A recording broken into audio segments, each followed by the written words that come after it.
গরুর মাংস দিয়ে যদি আপনি ভুনা খিচুড়িটা একবার এই রেসিপিটার মতো ট্রাই করেন, আমি গ্যারান্টি দিয়ে বলতে পারি যে নেক্সটে আবারও ট্রাই করবেন। অবশ্যই ফুল ভিডিওটা দেখবেন, তাহলে বুঝতে পারবেন অনেক টিপস অ্যান্ড ট্রিক্স রয়েছে এই রেসিপিতে। তো প্রথমে ফার্স্ট অফ অল আমরা একটা স্পাইস তৈরি করে নেব। সেই জন্য 1 চামচের মতো দিয়ে দিব জিরে, 1 চামচের মতো দিয়ে দিব ধনিয়া। ধনিয়াটাকে ভালো করে ভেজে গুঁড়ো করে নিলাম। তারপর প্যানে পরিমাণ মতো তেল দিয়ে দিলাম। তারপর দিয়ে দিব একদম চিকন চিকন করে কেটে রাখা এই পেঁয়াজটা। আমি কীভাবে কাটি এটার ভিডিও একদিন অবশ্যই আপনাদের সাথে শেয়ার করব। কারণ আমি যেহেতু ছুরিতে কাটতে পারি না, তো ছুরিতে কাটলে কি পেঁয়াজটা একটু মোটা মোটা হয়ে যায়। গরুর মাংসগুলোকে আমি একদম ছোট ছোট করে পিস করে ধুয়ে পরিষ্কার করে নিয়েছি। এখন দিয়ে দিব 2 টেবিল চামচ আদা রসুন বাটা, 2 টেবিল চামচ আদা বাটা, 2 টেবিল চামচ রসুন বাটা দিয়ে ভালো করে কিছুক্ষণ নাড়াচাড়া করার পর তারপর অ্যাড করে দিব এতে সামান্য পরিমাণে পানি। আমি ডেসক্রিপশন বক্সে সব কিছুর পরিমাপ একদম লিখে দিব, তাহলে আপনারা সেখান থেকেও দেখে নিতে পারেন। 1 টেবিল চামচ হলুদের গুঁড়া, 1 টেবিল চামচ মরিচের গুঁড়া আর সেই ভেজে রাখা মশলাটা আমি দিয়ে দিলাম এখানে। আর জিরে আর ধনিয়া আর অ্যাড করার দরকার নেই। এটা দেওয়ার পর দিয়ে ভালো করে কিছুক্ষণ নাড়াচাড়া করার পর তারপর দিয়ে দিব লবণ। আমার অবশ্য লবণ দিতে সব সময় মনে থাকে না, তো এটা শেষেই দেওয়া পড়ে।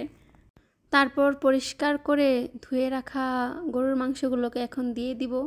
একটু ছোট ছোট পিস করে নিলে ভালো, কারণ যেহেতু এটা মিক্স ভুনা খিচুড়ি সেজন্য। তো সবগুলো গরুর মাংস একবারে দিয়ে দিলাম, দিয়ে ভালো করে কিছুক্ষণ নাড়াচাড়া করে নিব। আর কি আস্ত ধনিয়া আর জিরেটা ভালো করে টেলে যদি আপনি দেন, তাহলে ওইটার স্পাইসের স্মেলটা অনেক ভালো আসে। সেজন্য আমি কি গুঁড়া স্পাইসটা ইউজ না করে আমি আস্তটাকেই ভালো করে ভেজে ইউজ করছি। 4-5টা এলাচ আর গোলমরিচ বা ব্ল্যাক পেপার আমি দিয়ে দিলাম, তেজপাতা আর দারচিনি দিয়ে ভালো করে নাড়াচাড়া করে নেব কিছুক্ষণ। তারপর ভালো করে পানি দিয়ে ঢেকে দিব। বলে রাখা ভালো, লবণের পরিমাণটা আপনারা সামান্য পরিমাণে দিবেন, কারণ আমরা রেডিমেড যে ভুনা খিচুড়ির প্যাকেট আছে ওইটা রান্না করতেছি। তো ওখানে লেখা আছে সুন্দর করে যে লবণ দেওয়ার প্রয়োজন নেই। তারপরও আমি লবণ দিয়েছি, মানে সামান্য পরিমাণে, খুব বেশি পরিমাণে দেইনি। তো ভালো করে গরু মাংসটাকে রান্না করে নেবেন। আমি দেখিয়ে দিচ্ছি কোথায় লেখা আছে যে লবণ দিতে হবে না।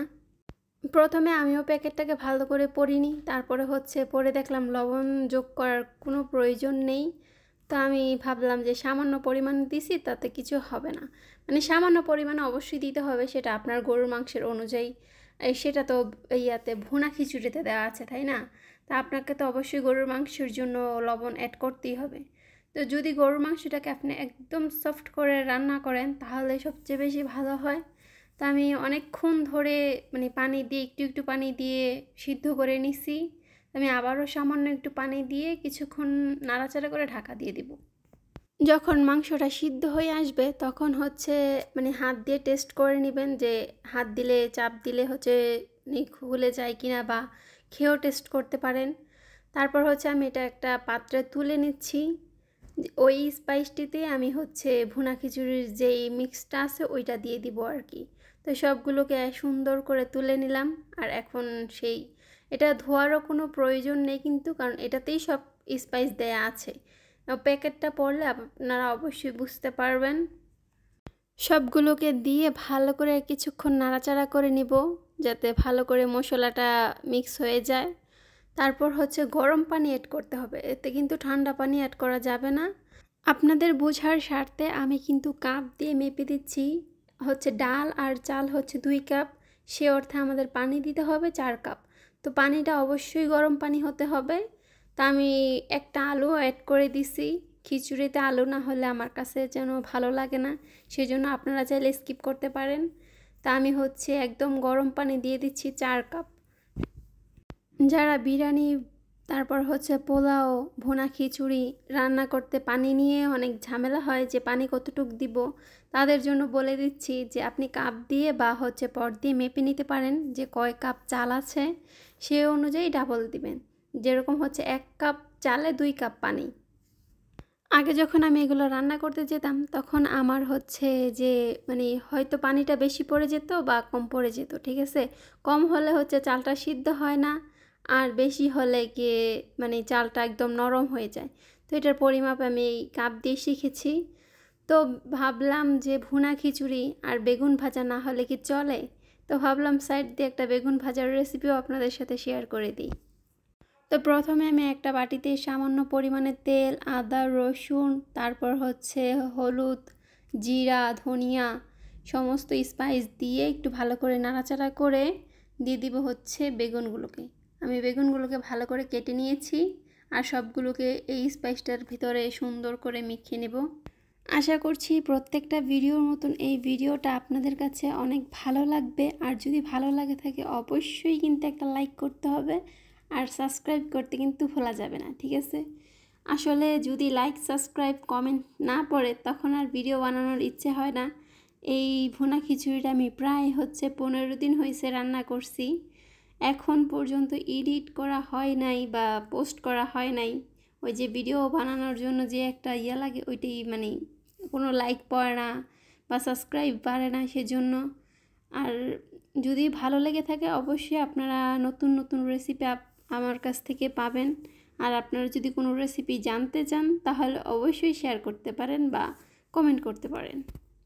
পানিটা যখন একটু কমে আসবে তখন হচ্ছে আমরা গরুর মাংসটাকে অ্যাড করে দিব, দিয়ে ভালো করে মিক্স করে নিতে হবে, ঠিক আছে।